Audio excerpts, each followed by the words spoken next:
सारी दुनिया आपको, आपके जितने भी फॉलोअर हैं सब आपको खान सर बुलाते हैं। अब तो आप बता दीजिए आपका पूरा नाम क्या है खान सर? एक्चुअली क्या है कि एक शिक्षक के लिए खुद के नाम से ज्यादा मायने रखता है कि उसके द्वारा पढ़ाए गए लड़के देश का नाम रोशन करें यहाँ पर।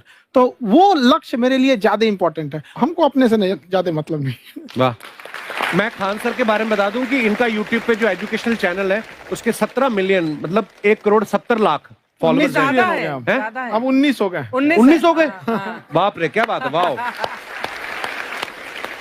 तो लॉकडाउन से पहले सर 30,000 थे। हाँ। एकदम लॉकडाउन के बाद जितनी आपकी सब्सक्रिप्शन बढ़ी है उतनी तो ओटीटी प्लेटफॉर्म्स की नहीं बढ़ी जितनी आपकी बढ़ गई।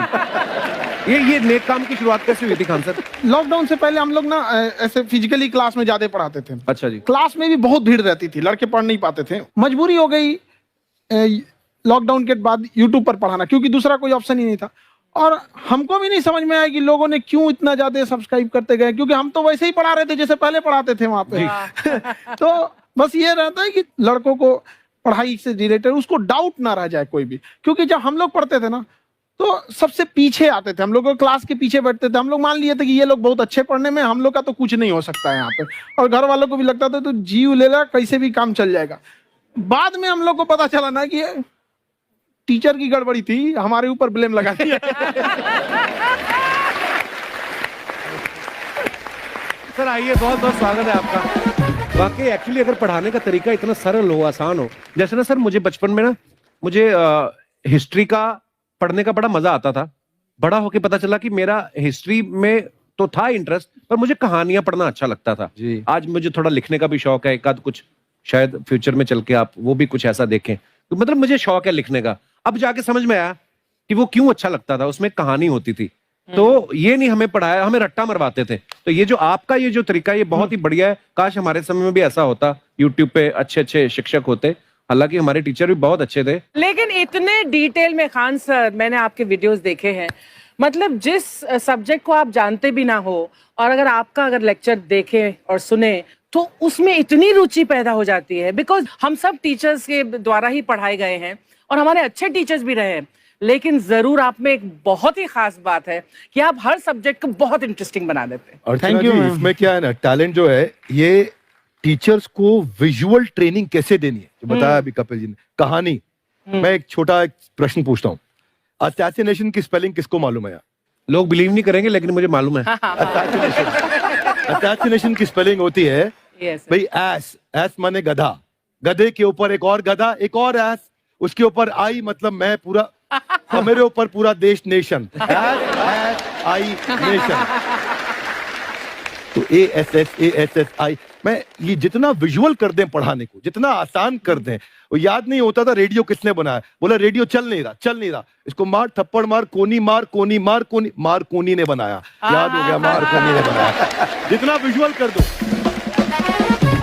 जैसे आपने कहा कि कैसे किसी चीज को इतना अच्छा समझा देते हैं, वो आधे घंटे के क्लास के लिए पीछे 1 हफ्ते का मेहनत होता है। मैं ये भी पूछने वाली थी कि कितनी मेहनत लगती है आपको। वो डिपेंड करता है कि हम कब तक सेटिस्फाई नहीं हो जाते। अच्छा। कभी कभी तो कोई चीजें 2-2 महीने से अटकी हुई है, जब तक हम नहीं सेटिस्फाई होते, नहीं इसको ऐसे नहीं, अब लड़के समझो तब तक नहीं बताते उसे। कहते हैं ना, दुनिया ने मेरी बुलंदियां देखी, किसी ने पांव के छाले नहीं देखे। क्या है ना कि हम लोग अपने स्टूडेंट लाइफ में इतना पीछे थे ना, कभी कभी अपने आप को से डर लगने लगता था, या हम कहाँ आ गए, हमारा कुछ हो सकता है कि नहीं हो सकता है यहाँ पे। तो लेकिन ना कुछ सीखने का बड़ा शौक था। हाँ। तो जैसे एक फिल्म बनाने से पहले डायरेक्टर कितने महीने की प्रैक्टिस करता, 2 साल की मेहनत के बाद एक 3 घंटे की फिल्म बनाना पड़ता है। उस तरह से थोड़ा काफी मेहनत करना पड़ता है पीछे से, तब जाके समझ में आता है। और धीरे धीरे एक्सपीरियंस होने से थोड़ा समझ में आ जाता है कि क्या, कहाँ पे कौन सा चीज डाउट आएगा वहां पे। और आपसे पढ़ाई करने का ये भी फायदा है कि ये पीट नहीं सकते ना यूट्यूब चैनल से, अंदर से निकल के थप्पड़ भी नहीं मार सकते। हमें तो पीटा इतना है ना, हम तो मतलब टीचर से सवाल नहीं पूछ सकते थे। अभी बचपन में पूछ भी लिया ना कि सर सूरज कितना दूर है, तुझे जाना है उधर। मतलब ये नहीं कि बच्चे के साथ दोस्ती करो, उसके साथ। आजकल माहौल बहुत बदल गया है, अब तो बच्चों की पिटाई भी नहीं होती, हमारे टाइम बड़ी पिटाई होती थी। हम भी कहते हैं, हमसे भी लड़के नहीं पूछते हैं, क्योंकि उन्हें पूछने की नौबत ही नहीं आती है। क्लियर हो जाता है ऐसे ही। वाह, क्या बात है।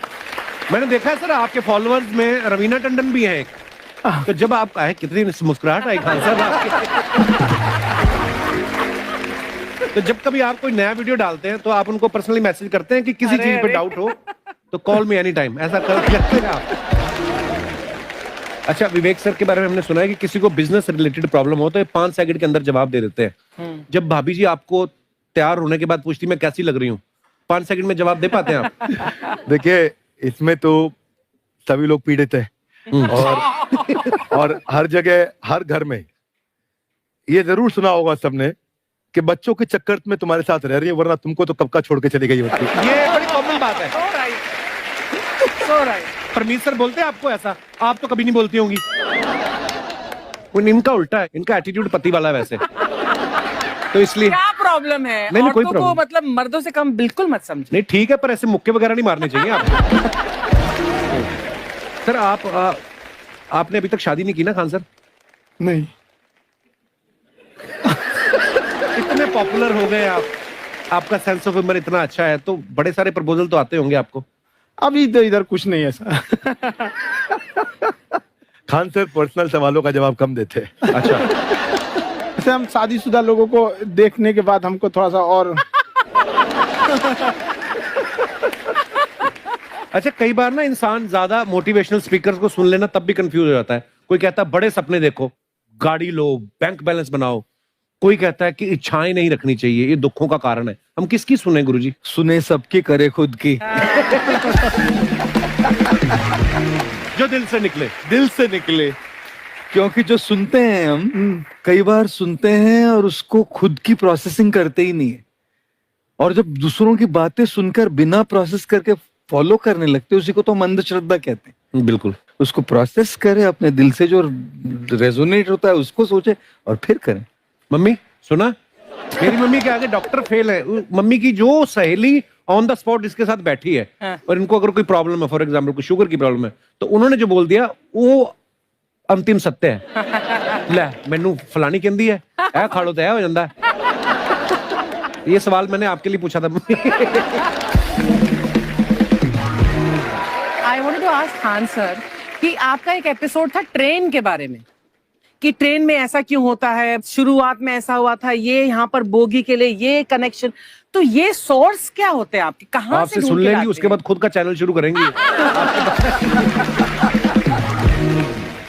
कुछ चीजें तो ऐसे डायरेक्टली मिल सकती हैं, और नहीं तो वहाँ ऑन द स्पॉट जाके वहाँ पे पूछ लेते। जो वर्कर होते हैं ना, उन लोग को ज्यादा आइडिया रहता है उन लोग से, वो पूछ लेते हैं कि ये कैसे काम करता है। तो वो ज्यादा कोशिश करते हैं कि हम किसी चीज को खुद से अगर जाने रहेंगे तो ज्यादा अच्छे से डिलीवर कर सकते हैं। तो कई बार वहाँ यार्ड वगैरह में भी चले जाते हैं पता करने के लिए। लेकिन बहुत इंटरेस्टिंग था। हवाई जहाज पर भी बनाइए।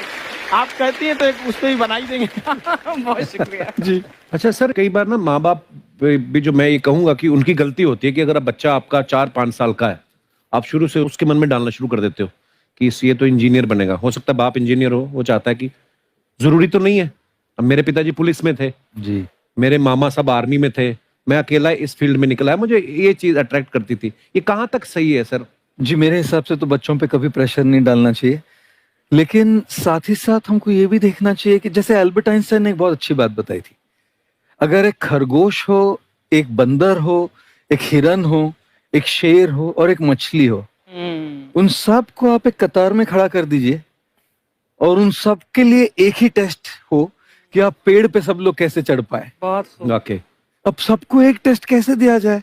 मछली तो आत्महत्या कर लेगी सोच के कि मैं तो कोई पास ही नहीं होंगी, ये मछली कैसे पेड़ पे चढ़ेगी? राइट। लेकिन कई बार ऐसे हो गया ना कि एजुकेशन सिस्टम ऐसी बन गई कि बस ग्रेड्स हो गए, सब्जेक्ट्स पढ़ने हैं, Right. जो भी किया है, और वो भी जरूरी है, लेकिन वो करते करते बच्चों की जो इंटरेस्ट है, बच्चों की जो पैशन है, उसमें उनको एनकरेज करना बहुत ज्यादा जरूरी है। एक पिताजी एक बार अपने बेटे को ऐसा चाटा मारे जोर से, तो पड़ोसी ने पूछा क्यों मार रहे जी? बोला कल रिजल्ट है इसका। कल रिजल्ट? तो बोले रिजल्ट कल है ना साहब, तो आज क्यों मारने? कल बाहर गाँव जा रहा हूँ, कल का काम आज निपट के जाता हूं। कहने का मतलब ये है कि आप देखिएगा कि अगर आप बच्चों को अपने कॉम्पिटेंस के हिसाब से नहीं देंगे तो ये चाटे ही खाते रहने पर फेल ही होते रहेंगे। बहुत खूब। ओके। अच्छा, विवेक सर का एक कहना है कि बच्चों का अगर 95% से ज्यादा मार्क्स आते हैं वो भी खतरनाक होते हैं। 75 से 85% वाले जो बच्चे होते हैं लाइफ में बड़ा अच्छा करते हैं। अच्छा। कभी किसी पेरेंट्स ने आगे कहा है कि आपकी वजह से मेरा 95% वाला बच्चा 75 पे आ गया? बेसिकली 95%, देखिए स्कूल में जो पढ़ाई हो रही है, जो बताया, वो classroom based conceptual theoretical approach है। और उसमें बच्चे को क्या चाहिए, एक कॉन्सेप्ट होता है कि जिस सब्जेक्ट में 10 में से 3 आ रहे हैं उस पर फोकस करने की जगह वहां फोकस करो जिसमें 10 में से 7 आ रहे हैं, ताकि उसका सुपर स्पेशलिस्ट बने। पर वहां सब कुछ पोर किया जा रहा है। तो 95% के चक्कर में, 98% के चक्कर में अपनी ओवरऑल डेवलपमेंट कर नहीं पाता है। और ये पुराने पैटर्न्स के कारण हमारे यहाँ बच्चे डेवलप नहीं हो रहे हैं। ऐसी नॉलेज के लिए वीडियो को सब्सक्राइब करें एंड लाइक करें।